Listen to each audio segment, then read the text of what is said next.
జెండలు జత కట్టడమే మీ ఎజెండా, జనగుండల గుడి కట్టడమే జగను ఎజెండా.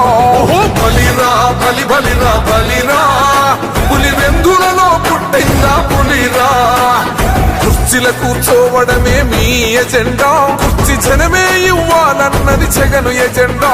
ఓ బలిరా బలి బలిరా బలిరా, పేద బతుకుల మార్చినది ఆ పులిరా. గవర్నెన్స్ లో ఎప్పుడు చూడని అభివృద్ధి ఈ రోజు జరుగుతా ఉంది. మొట్టమొదటిసారిగా స్కూళ్లు మారుతా ఉన్నాయి, రూపురేఖలు మారుతా ఉన్నాయి. హాస్పిటల్స్ మొట్టమొదటిసారిగా ప్రివెంటివ్ కేర్ అన్నది దేశానికే పరిచయం చేస్తా ఉన్నాం విలేజ్ క్లినిక్స్ ద్వారా. ఈ 4 సంవత్సరాల కాలంలోనే ఏకంగా మా అన్న ప్రభుత్వంలో మరో 4 సీపోర్ట్స్ ఈ రోజు